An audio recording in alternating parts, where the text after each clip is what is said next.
afternoon, everyone. It's Michelle Hill with Southern Inspirations. Happy Friday. If you have followed me at all, you know that normally on Fridays at 1 o'clock Central, I have a broadcast called Friday. Well, a couple of weeks ago, I announced that in keeping with the new segments of good eating, home base, and making a difference, that I would be transitioning and that I would still be with you every Friday at 1 o'clock, but that I would transition to calling it Making a Difference. So I'm so elated and excited today to bring to you my very special guest, Steve Biernacki from City Connections in Little Rock, Arkansas. Good afternoon, Steve. How are you doing? I am awesome, Michelle. How are you? I am good. Thank you so much for your willingness to join me this afternoon. I'm so looking forward to our conversation. Well, I'm just humbled and honored that you would have me here, of all people, on your first broadcast, and hopefully lots of folks are watching live as we speak, and can go back and look at how we can share some love across Central Arkansas. Absolutely. That's what it's all about. And y'all, a couple of things before we dig into the conversation. Number one, we apologize for the audio sound and difficulties that we're having right now.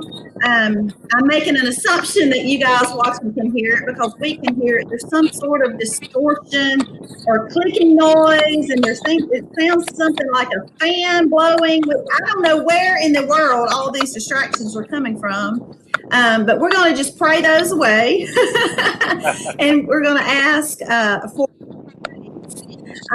as we plow ahead.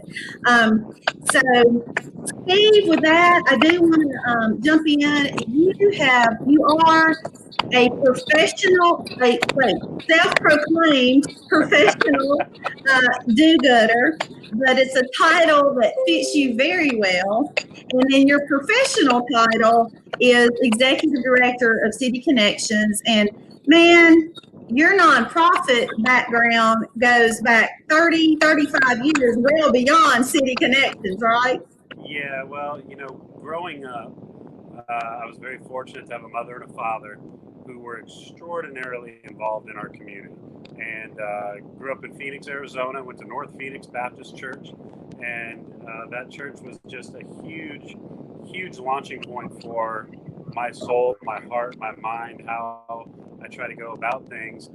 In that we were always in outreach programs and working in the community and feeding people and just doing things. And so my mom, interestingly enough, sent me a message on Facebook this morning. She, said, "Mijito, I'm so proud of the man you've grown into." I said, "Mom, I had great examples. I was very fortunate to have people who lived the servant leadership lifestyle and really tried to do unto others as they would want done unto them." And so started years and years and years and years ago, and a lot of people don't think about the United States Golf Association and the PGA of America as being nonprofit organizations, but started my nonprofit career there, and ended up at Habitat for Humanity for almost a decade, and now have been just blessed and honored to be leading City Connections for the last year.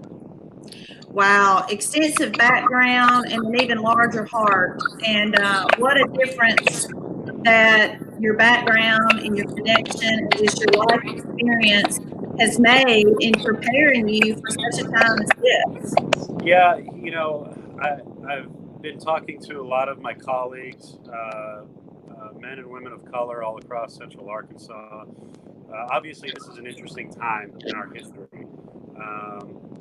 It is a tough time in our history. I remember when you and I spoke earlier in the week, kind of our pre-production meeting, you were extraordinarily transparent with me, and hopefully I was with you, and I will continue to be on this cast. But, how we're raised and the areas that we're raised and the experiences that we bring with us all make us what we are today. I'm a biracial man. I've got a 6'5" Polish father and a 5'3" little Mexican mom, and and being born in the 70s, that was still kind of taboo Right. to have that interracial marriage. But I was also very fortunate that this was going on in Phoenix, Arizona, where it is a progressive area, and there are a lot of Latinos and Hispanics and whites and blacks and Asians, and so those relationships, those lines, were not as much looked down upon as they were way earlier, and with some other races sometimes, quite frankly. And so I was very blessed. I grew up in a neighborhood that was very eclectic. My best friend in the world was Josh Rothman, still is, a self-proclaimed communist. He's Jewish from Brooklyn. And then my other best friend was Jimmy Smith, one of the 3 black guys in school. And then Andy Graffius, who was just a larger-than-life John Candy-esque as far as his stature. So, you had it sounds like an old joke. You got the Mexican, the Jew, the black guy, and the fat guy walk into a bar one day. But we had parents that loved it and understood it and allowed us to be very close and have the conversations as young men that we all need to be having now. Right. And those conversations all revolved around love and culture and what do you think about this and what do you think about that, and there was no judgment and there was no pretense. We just got to learn and love and live and understand each other as we went through life. And so all those lessons, now that I'm a 45-year-old man, as I look back at my life from a 30,000-foot view, are just instrumental in who I am and what I do today, because I go into every situation just, as Martin Luther King would say, looking at the content of one's character. And when we can do that and we can just simply love one another, as Jesus said in Matthew, as I have loved you, love each other. It doesn't get any simpler than that. And Right. You can't break it down any more condensed of just what we need to be doing in our society is loving each other. And That's right. It's not easy all the time. Right. There are differences. We were raised different. We have different educational backgrounds, different socioeconomical backgrounds. We have different issues, whether it be anxiety and depression. Right. It runs the gambit. And so Right. going into those situations in the city of Little Rock, that has gone through stages and stages and stages of racial inequality and injustice. And we had to have the 101st Airborne come in to get little boys and little girls into school. And so it's a really amazing place to live, to be, and to hopefully be boots on the ground and just a voice for love and reason and compassion. Right. I'm so grateful that you shared so much with me when we were visiting earlier this week about your background. And you mentioned having that influence, from all sets of parents in your friendship circle. And my kids are gone now, but I know that you have 4 children, and for all of us who are parents, it is a pivotal, crucial time to teach and to educate. Not that we haven't been doing that already, Sure. but we have an opportunity as parents, whether we are biracial or not, Yeah. we all need to take this opportunity to teach, and it all begins with love. And even the title of this broadcast today is "It All Starts with Love." It truly does. And I know that you and I want to articulate that today, that number one, convey that sort of love that we're talking about, but number two, offer some practical, everyday things that we can do. So before we dive into our first point about love and learn and understanding and all that, Could you speak a little bit to the parent-children dynamic and some specific things that we can do to teach this next generation to handle things differently, Steve? We live in an interesting time. Again, being born in 1974, I was raised with a TV in front of me. In Arizona, we had a show called Wallace and Ladmo. It was one of the longest running shows in the country. It was a kids show, and there were just two goofy guys doing goofy things. But I mean, I was raised watching I Love Lucy, Yep. which, interestingly enough, didn't even faze me because I'm like, oh yeah, there's a brown man and a white woman. I got a brown woman and a white man raising me. Like this just makes perfect sense to me. But as parents, I think as time has gone on, and this is not a generalization, but I think entertainment, social media, computers, laptops, phones, the television, Netflix, streaming, everything is right there being blazed into the back of the eyeballs of our children. And I was very fortunate that I was involved in extracurricular activities.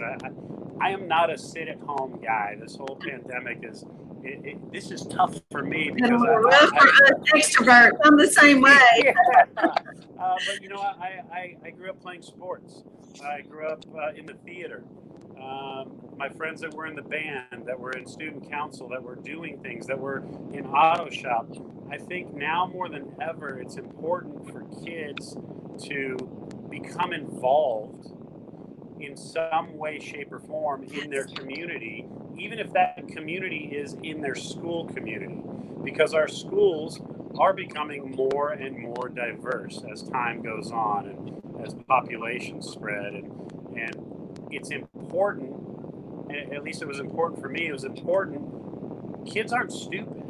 Right. Kids aren't dumb. In fact, by the time they're 5, 6, or 7, they're asking you questions. You're like, please don't ask me that question. Like, that's a big question. Yeah. And so, but not ever talking down to our kids, not ever treating our children like they're insignificant or that we need to push them off. And when you speak to your kids about big things and they can wrap their head around it early, I think that sets them up for success. We talk all the time in our circles that, in our society, we tend to hand out aspirin and put Band-Aids on things. And we think, well, if we wear this T-shirt, it's gonna show that I'm woke and I know what's going on, or if I do this social media post. But at the end of the day, it all starts with parents and children loving each other, respecting each other, and being able to talk about why Steve is brown and why Andy is white and why Jimmy is black, and that it doesn't matter. Is Jimmy a good kid? Is Andy a good kid? Is Josh a good kid? And we tell our kids all the time, surround yourself with good people. Well, that's never been more apropos than today. As a parent, I think it's also important that we never stop learning. I've spent a good amount of time this week calling my brothers and sisters of color that are colleagues and friends of mine, and A, checking in on them. How are you doing? Where are you at mentally? But B, okay, talk to me like I'm 3, because I don't necessarily understand what you're feeling, and I want to, because I want to connect with you on a different level. This isn't about just one thing. This is about a social structure that, as Americans, no matter what color we are, we live in this country together and have to make it better. And that starts here for me in Little Rock and Central Arkansas and my neighborhood. And so when we really break it down, let's take care of what we can take care of and not get too far afield of worrying and being anxious about the things we can't control. We talked a little bit again earlier this week about, what if we took a problem like homelessness, which sounds insane to try to tackle. We have maybe 5, maybe 10,000 homeless people in central Arkansas. Well, when you think about the fact that in our census tract we have nearly 1 million people, there's a lot more of us than there are of them.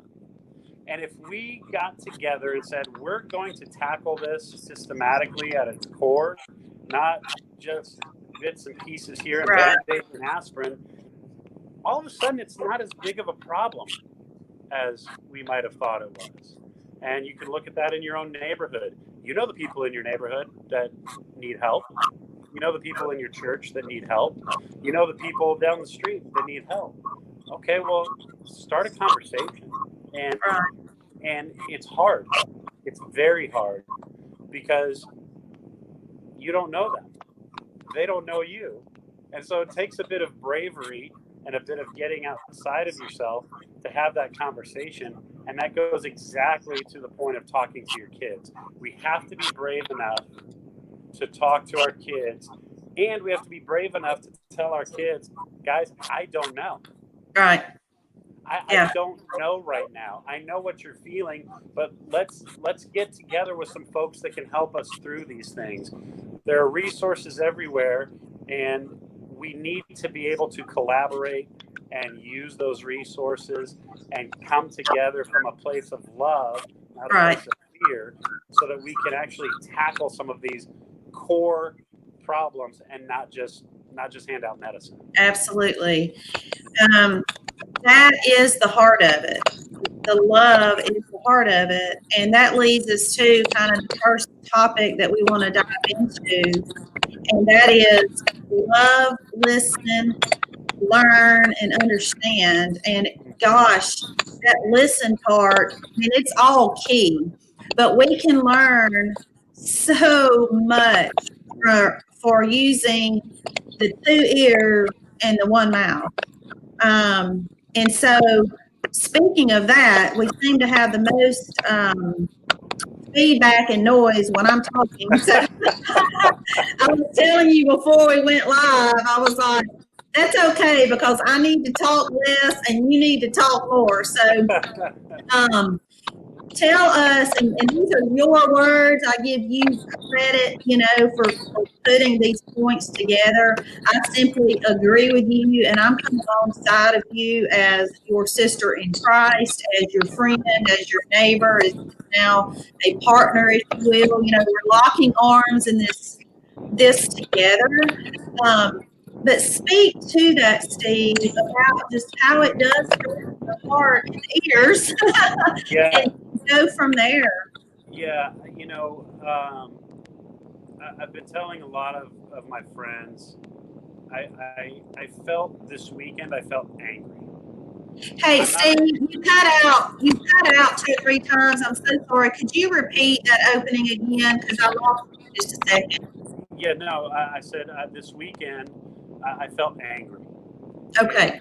And I'm not an angry guy. Everybody who knows me knows there's always a smile on my face. There's a hug coming after you.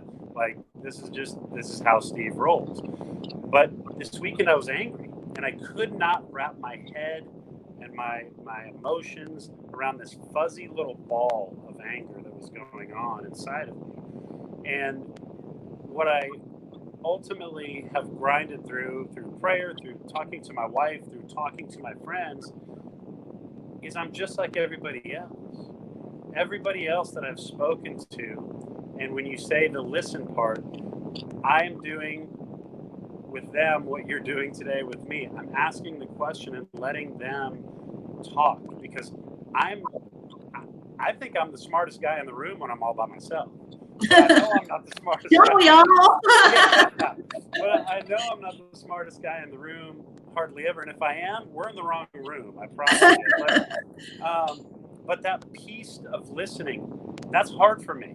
I'm a professional nonprofit leader. I speak a lot. I get out and I talk to folks a lot. And I've had to consciously listen, actively listen. And when I have listened, and as I have put this all together and I've gotten to marinate on it and and really grind through it, the stories that I get to hear are absolutely amazing. I met a young man last night. His name was Gaston. He's a Rwandan national who was born in France, who then his parents moved back to Rwanda, even though genocide was still going on, and now is in the United States. He speaks 4 languages and is one of the happiest, coolest, grooviest dudes I've ever met in my life. But had I not walked over and shaken his hand and said, "Hi, I'm Steve," and listened to his story, I wouldn't know Gaston. I wouldn't know his story. And so as we go through life, we have fear. We just do. I have fear every single day. And that fear can turn into hate and anger, and all because we don't understand, because we haven't listened, we haven't talked to folks, we haven't reached out to try to understand. We feel the fear, and our first inclination is, nope, got it, nope, I got this, I got this. Yeah. And by listening, and it goes to marriage, it goes to friendships, it goes to business relationships.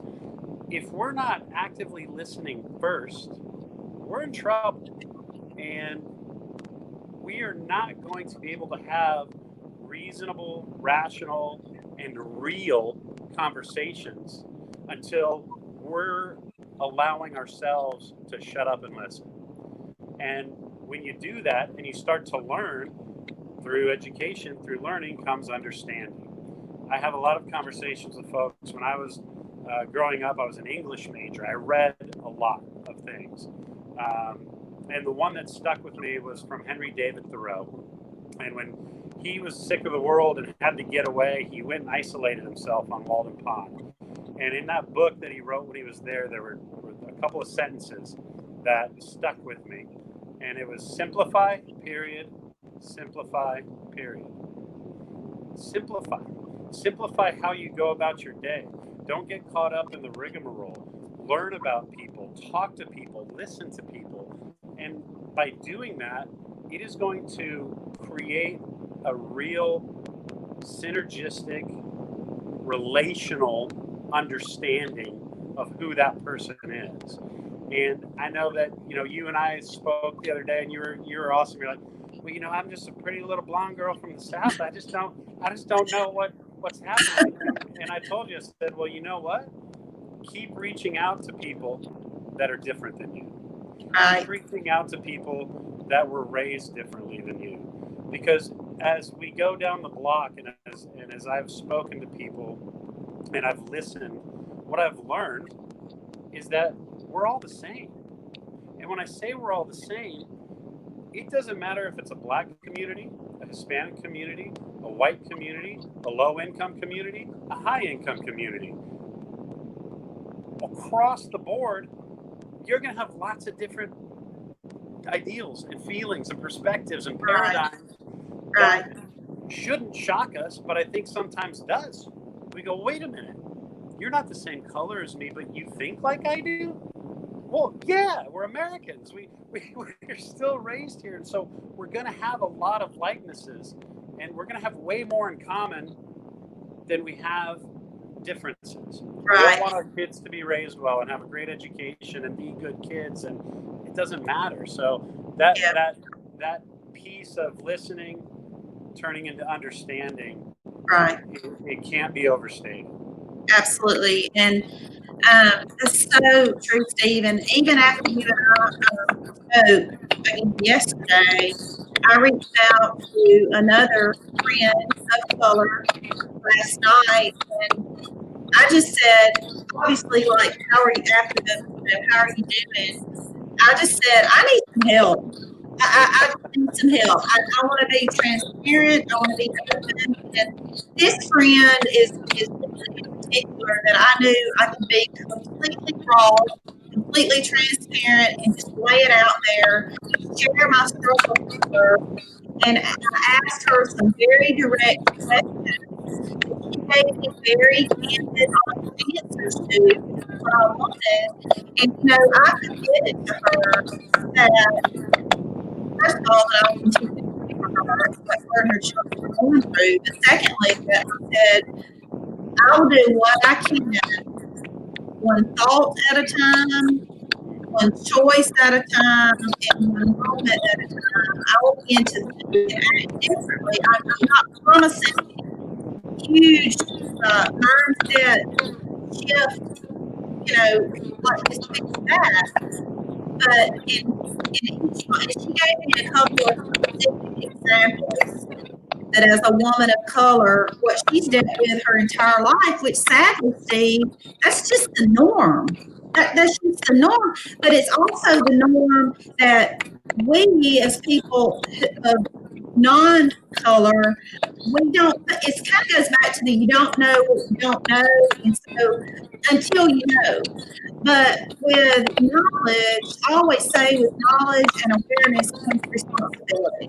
Absolutely. And so if I'm speaking through love, that's where it starts. I already had a love for her, but I have a love for all people, and I want to even expand that love and share that love even greater. But we have to start there, and then we have to ask before we even can understand. And truth be known, heck, we may not even know what to ask.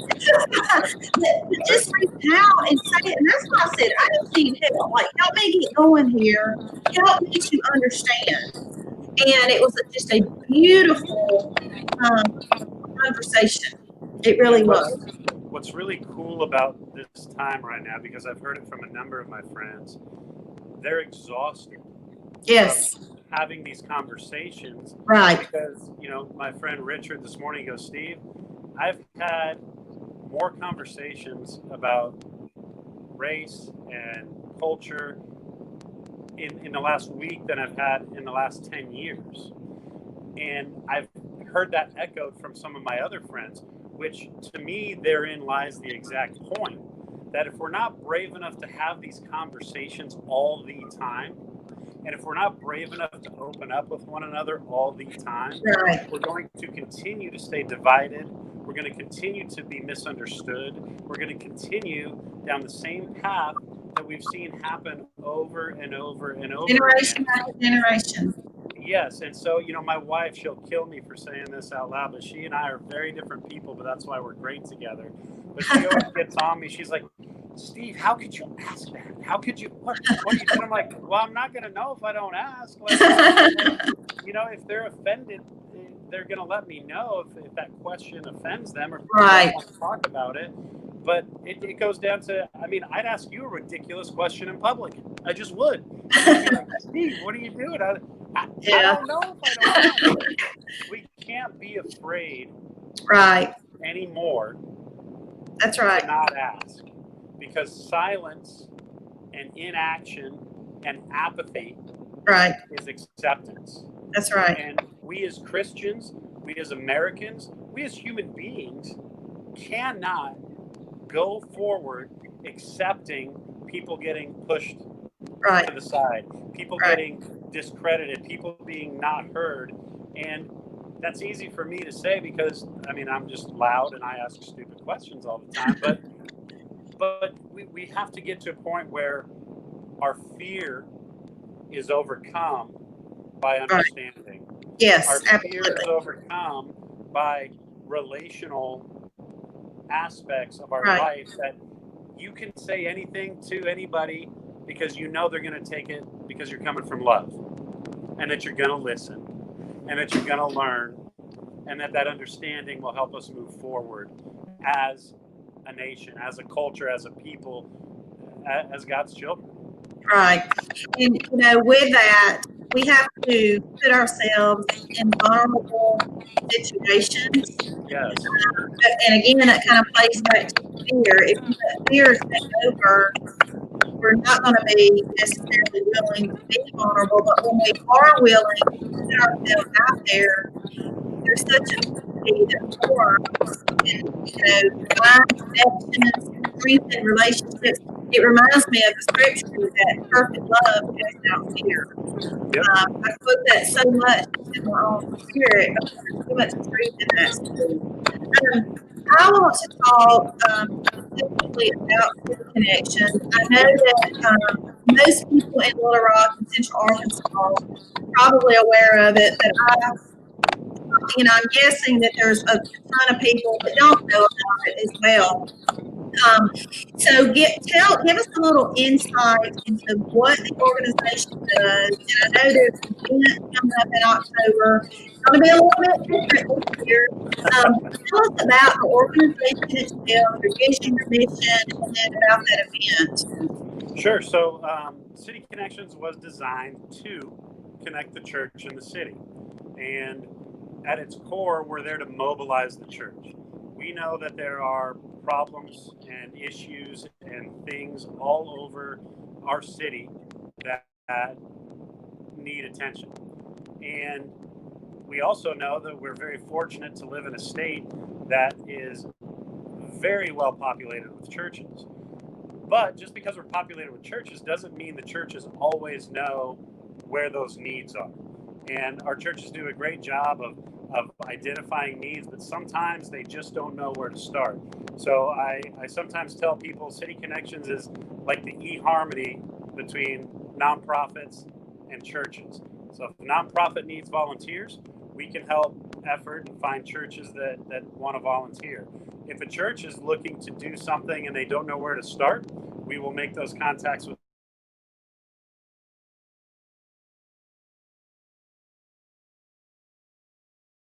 get the church mobilized. We're trying to get the church to do what I think it was designed to do, which is help people. Jesus was a servant leader. We were talking the other day, the man was serving all the way up to the minute he was on the cross, and he was forgiving folks and loving the people that were persecuting him. And the least we can do is mow the little old lady's yard down the road, or start a food drive, or start a food packing process, or find people that need work and are having a hard time finding work, find that work. We also have an incubator in City Connections where we train nonprofits on how to collaborate and love and unify, and hopefully start as a little baby nonprofit and then spread their wings and move on. Our good friends at PATH, they started at the City Connections incubator. Our good friends at the Arkansas Dream Center didn't actually go through the incubator, but we partnered with them in their infancy to get them the resources they need. And so that's all part of what we do is creating unity, hopefully within the church, for all denominations, all religions, and then also through the nonprofits, so that the nonprofits don't feel like they're all by themselves. Right. I often use the analogy: the last thing we need is a nonprofit that helps three-legged puppies with eye patches, because there are nonprofits that help animals. So instead of starting a nonprofit and siloing this off and trying to get resources, how about you take care of the one three-legged puppy with an eye patch that we've ever seen in the world, and then focus your energies with the Humane Society or with one of the other shelters. But it's all about resources and how do we get the resources to work together, right, so we're not splintered off and have 18 people trying to do the same thing and they're all doing it ineffectively. So yeah, that's kind of where the focus is. And we're very fortunate. We have a social enterprise that houses with us called Operation Restore, and Operation Restore is an organization that takes men and women who've come through the prison systems and have gone through faith-based drug and alcohol rehabilitation and gets them back into the workforce. And so we employed, I think, over 270 people last year. And it's just a huge blessing to be able to really work boots on the ground with these nonprofits, right, with these folks that need work, and hopefully make a difference.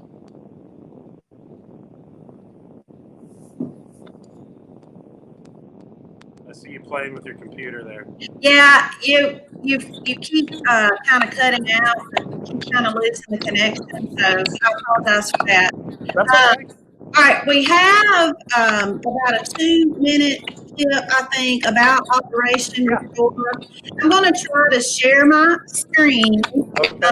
Those watching, if I can't get it to work because we seem to be having crazy difficulties today, I'll just come back and then I can always share it after the broadcast, Yeah. on the page. But everybody stand by and we're going to give this a whirl.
Look at there. Did you see that, Steve?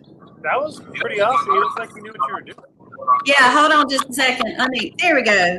We had a little feedback from YouTube wanting to jump to the next video. Man, that right there is what it's all about. Yeah, and what's really What an cool, incredible program. what's cool about that program too is you heard Joe Myrick's voice. She runs Operation Restore now, and she actually came to us through Operation Restore. And so when she talks about seeing a lot in Roger of her, that's what it's all about. And then if you really want to talk about, how impactful this is, so oddly enough, unbeknownst to me, this group Rainbow International, which is part of Shields and Associates, my house in Sherrill flooded last May during the floods because we're right on the river, and just through no, it was just random. Shields and Associates was the group who came out to work on our house and redo our house. The supervisor on our job at our house that started before I started City Connections was that man Roger, who had come through the system. Wow. And so, watching that impact and watching people turn their lives around and watching people get hired full time from our partner companies, there's nothing cooler than helping those folks. Absolutely. And I know there's so many more stories that you could share like that. Folks have an opportunity to serve every day of the year. But I know in October 9th and 10th, there is an organized event. This is not a new event, but it's going to be different this year because of COVID. It's called Serve the Rock. Tell us kind of what's going to take place there and how we can get involved. Yeah, sure. So in the past, Serve the Rock has existed. It's a great program with the Little Rock Regional Chamber of Commerce. I'm very involved in the chamber in a number of different ways. And it's typically held in the spring, but they were going to push it back to the fall. And I obviously have a hard time shutting my mouth sometimes. And I had mentioned the idea that, well, guys, what if we actually served Little Rock during Serve the Rock? So instead of just having the Thursday night kickoff, we actually had a couple days of service in the community. And so the chamber really liked that. And they said, well, great, Steve, since that was your idea, you can run with it. So I said, okay, I guess I created some work for myself. But we're going to rally together somewhere between 75 and 100 nonprofits. We're going to meet on October the 8th at Dickey Stevens Park, have a huge bash, and we're going to have all the banks there, and they're going to have a big bank cook-off, and they're going to bring their grills, and we're going to vote and do all that. But we're going to hand out T-shirts, and we're going to hand out water to those nonprofits so that they, on Friday and Saturday, the 9th and 10th, can have service projects. And so the goal is to have over 1,000 volunteers spread out all over Central Arkansas, actually serving the community, serving the Rock. And so we should have that launched and live. We're partnering with Volunteer AR. We're partnering, obviously, with the Chamber, all these nonprofits, all these corporations. We have a wonderful committee that is helping us put all this together, because obviously there's a number of moving pieces. Dickey Stevens Park is a huge sponsor because they're allowing us to use the facility. It really is all of that collaboration and unity that I talk about every single day in our community coming together. All coming together. Whatever you're passionate about, whether it's three-legged puppies with eye patches, or giving apples to blind kids, or food scarcity, or shoes, or bikes for kids, or whatever it may be that you're passionate about, we're going to be able to plug you in directly and get you out doing something amazing in our community. Hey, Steve, how do people sign up? Is there information on the website?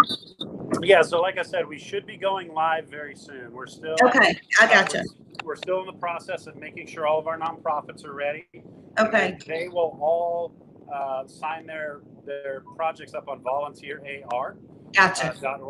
And once that's live, they can either go through the nonprofits website and sign up for that directly, or they can go through Volunteer AR and they can see the list of things that are going to be happening, and they can sign up that way. So we're probably, 30 days or so away from making that live, but we still have 4 months before the event. So we're doing pretty good. I've been working on it since January. So it sounds like it's coming together.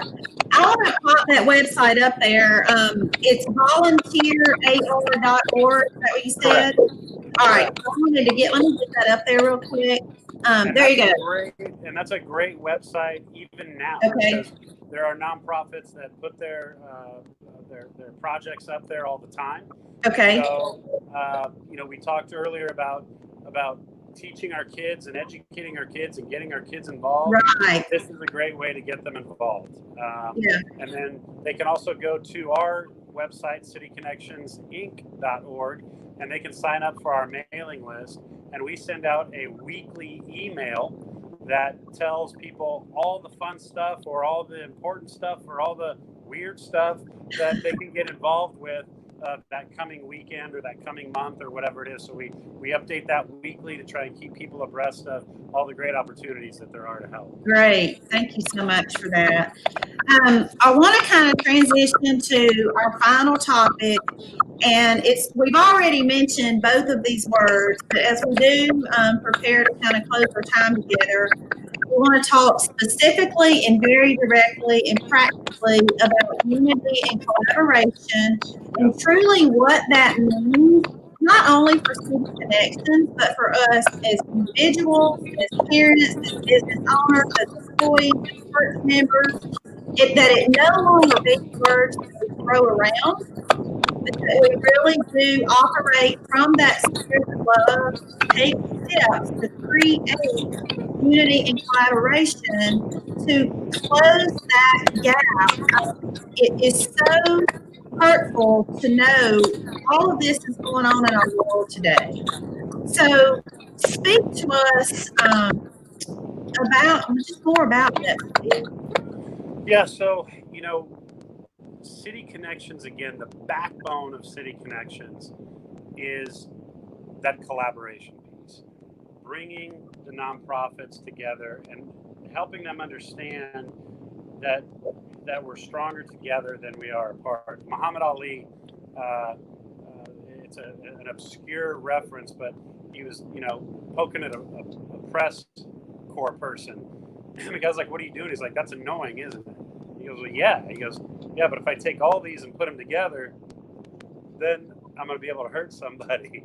And in a good way, that's what we're doing. We're stronger together than we are just like this. Growing up as an athlete, I had to grow up understanding unity of team, unity of focus, unity of goals. And as you look at a team, I'm not going to take Nolan Ryan and put him in center field. I'm going to take Nolan Ryan and let him pitch. I'm going to play to my strengths. And so as we talk about collaborating, okay, Michelle, what are your strengths? Because I need your strengths on this team. I don't need you to write your name left-handed if you're not left-handed. Write it right-handed and make it look pretty. So what are our strengths? What are the resources around us? What are the people that are out there making a huge difference? What are the churches making a difference? Who are our politicians who are boots on the ground and doing things to really make the community go? And how do we bring those together Right. in order to be a team and to be on a unified front? And that unity piece, I tell my staff all the time, running a business, running a nonprofit is interesting because I've got my team and I've got my board of directors. And that has to work together. It's like a bi-engine plane. If one's pulling harder than the other, you're spinning around in circles. Right. And fortunately, I have an amazing board of directors and an amazing staff. But what I tell both of them, and I think they both know I tell them this, is guys, behind closed doors, we can argue, we can fight, we can debate, we can disagree. But when we leave this room today, we need to be a unified front. Even if I'm like, guys, I don't agree with what you want to do, but this is what you want to do, let's go get them. And when I leave that room, it's the best idea I ever heard. Here we go. And so Yeah. as we go through our life, I'm sure you can reflect on times where you needed somebody, you needed something, you needed somebody to cry with, you needed childcare, you needed a bag of groceries, a tank of gas, whatever it may be. Well, guess what? You can't just magically make that happen by yourself. It takes all of us, and it takes your network to be able to send out that message of, guys, I'm in trouble, and I need some help. And people come and help. Well, a lot of people in our society don't know that there are people out there that can help, and don't know that it's okay to ask for help, Right. and don't know that it doesn't emasculate them or make them less of a person asking for help. And so what we try to do at City Connections is combine the church and the nonprofits and our civil, the city of Little Rock, city of North Little Rock, the chambers. Let's go identify where people need help and give it to them and love on them, even if they're not asking for it. And as that starts to spread, and that joy and that peace and that harmony, just like fear can spread and it can turn into hate, love can be the greatest virus and the greatest tool and the most powerful thing that we can use. Because if I love on you, you're going to love on me. Because eventually I'm just going to keep loving on you until you go, Steve, why do you keep loving on me? Stop loving on me. Or you're going to go, man, Steve's a really cool cat. I should probably do something nice for him. Right. Or, hey, Steve, what are you involved with that I can be involved with? I often joke that as a nonprofit professional, I've rarely, if ever, asked anybody for money, for resources, for things. I serve, and I do. And the analogy of if I invite you over for dinner at my wife's house and we have a great old time, and a month later I invite you back over and we have a great old time, and this goes on for 3 or 4 months, what are you probably going to do at some point? Hopefully, invite you over. Yeah. It's very simple. Right. So serve, serve, serve. And I'm not looking for you to invite me to dinner. I'm looking to serve you. But it just so happens when you do good, people want to do good with you. You know, we have a thing around the office. It's like, guys, let's go do some cool stuff together. I want to do cool stuff. Who wants to do cool stuff with me? Let's go do cool stuff. Right.